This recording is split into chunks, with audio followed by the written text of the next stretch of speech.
Now, India's leading talent platform, Foundit, has announced the launch of Triumph 3.0. Now, what is Triumph 3.0? It's a leading diversity and inclusion event that we're talking about. It built on the success of the previous editions. We're talking about the third installment of Triumph. It aims to promote, also enable, diversity in recruitment, hosting over hundreds of job opportunities for women, for LGBTQIA plus individuals, also persons with disabilities.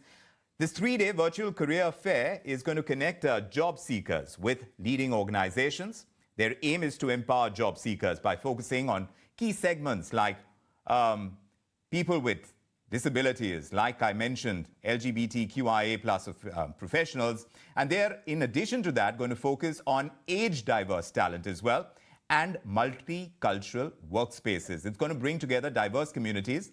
It's going to open doors to unique career paths. It's going to break barriers, and that's the hope. And they're contributing in the creation of inclusive workplaces by these speaker sessions and pre-placement talks and enlightening knowledge sessions that I've got to hear about. But Sekhar Garisa, the Chief Executive Officer for Foundit, is joining us to tell us a little bit more about this. Mr. Garisa, thank you for joining us. Tell us about what drives this event, the idea behind it, the moving force behind it, what's the concept all about, and how are you seeing it through in the third version? How have you improved on the earlier two with the latest one? Thank you so much for having me here. You did a very good job at introducing the event yourself. This is the third edition that we're doing, third consecutive year. With each year, the event is becoming larger than the previous years. We're so excited to bring the third edition this year. Triumph has now become the largest diversity and inclusion platform in the country, which brings together different stakeholders like candidates, recruiters, business leaders, influencers, coaches, mentors, service providers into one platform, all with the unique aim of promoting diversity and inclusion and furthering the charter for organizations.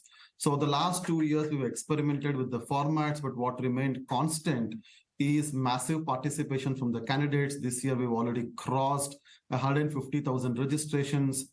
Participation from the leading organizations across the country. There are close to 30 organizations participating, more than 5,000 jobs on offer on the platform. Participation from some of the leading business leaders of the country, from who's who of the business world, engaging with the audience, inspiring them, giving them life lessons that they've been fortunate enough to learn, and a lot of opportunities for the candidates to learn, to calibrate themselves, contests, assessments happening. So there's a lot happening over the 3 days. The ultimate intent is that candidates should find opportunities with organizations who really promote diversity and inclusion, and organizations will find this event as a way to accelerate their D&I charter. Mr. Garisa, can you help us understand, because we're living in times where employment opportunities in many industries have been shrinking. In these times, who are the largest employers? Which are the sectors that you find getting the maximum traction, the more interest, and the higher employment numbers as well? Yeah, so in general, we've been talking over the last 6 months that the demand has been soft in terms of jobs. We publish our monthly tracker called Foundit Insight Tracker, which reports the job movements month on month. And even in this month, we reported a marginal 2% growth from the last month, still not back to where we were last year levels. But that said, there are sectors and there are roles which are actively hiring. Even now on Foundit as a platform, we have more than 400,000 jobs on the platform. So the usual suspects, for example, for this virtual career fair itself, we have roles across sales and BD, data science, developers, of course, digital marketing roles, UI, UX designers, and some of the largest IT services companies and product organizations are there. While you're right about the fact that the hiring has slowed down, there is still enough hiring happening, and most of these organizations have been super supportive of this event and have opened up a lot of their recruitment specifically to diversity candidates. Diversity candidates, do they need a platform like this, which is different? Because we know there are several routes that companies, that hirers would take. They go to campuses, they pick up people right off the campuses. But when it comes to diversity groups, do tell us about how companies are approaching getting such candidates and how crucial such events are to get the two parties together? Yep. So companies do access different ways of making sure that they're hiring the right way, like all the ways that you mentioned. But at the same time, each one of them also looks for more avenues to find intent established, skill verified, curated candidates.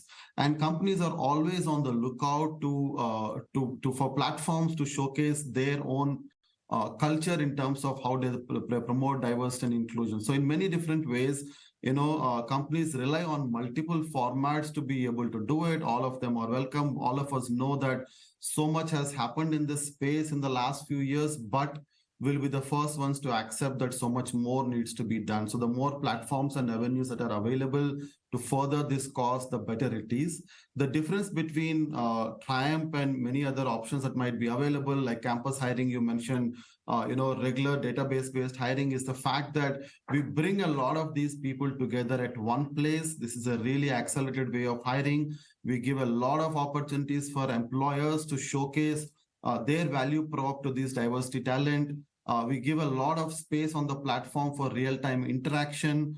We have a lot of skill validation and curation that happens, and therefore employers, when they come to hire, do meet candidates with their credentials already validated. So this is a really good format for employers to talk about their own value to the candidates, for candidates to calibrate themselves and put their best foot forward in front of the employers. And the kind of acceleration you see in hiring, for example, we already have more than 50,000 applications on the platform, and they're likely to double over the next 3-4 days. So those many employment conversations that we are able to enable over the next literally 3-4 days is something that really is an outcome of this platform. Apart from that, it's not just about the jobs available on the platform. There's a stellar lineup of speakers who come onto the platform and speak, and there's a lot of learning and engagement opportunities. So how much, Mr. Garisa, is this about companies putting that much more emphasis on diversity and inclusion?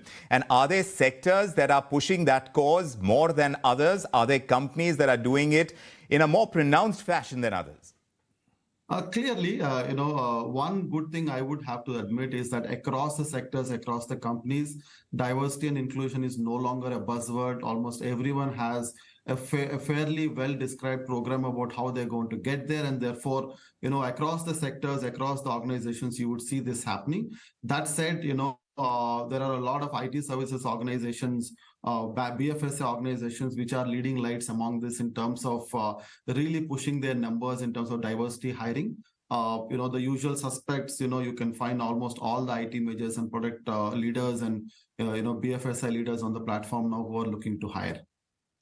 The third installment of Triumph. That's what we are talking about with Sekhar Garisa. Mr. Garisa, wishing you all the very best for this. The CEO of Foundit joining us on this edition of India Development Debate. Great to have you with us. We hope you have a fantastic evening ahead as well. And with that, we've run out of time on this edition of India Development Debate. I'm Vikram Oza from me and the team. Thank you so much for joining us. We'll see you same time tomorrow. Until then, do take very good care of yourselves. Good night.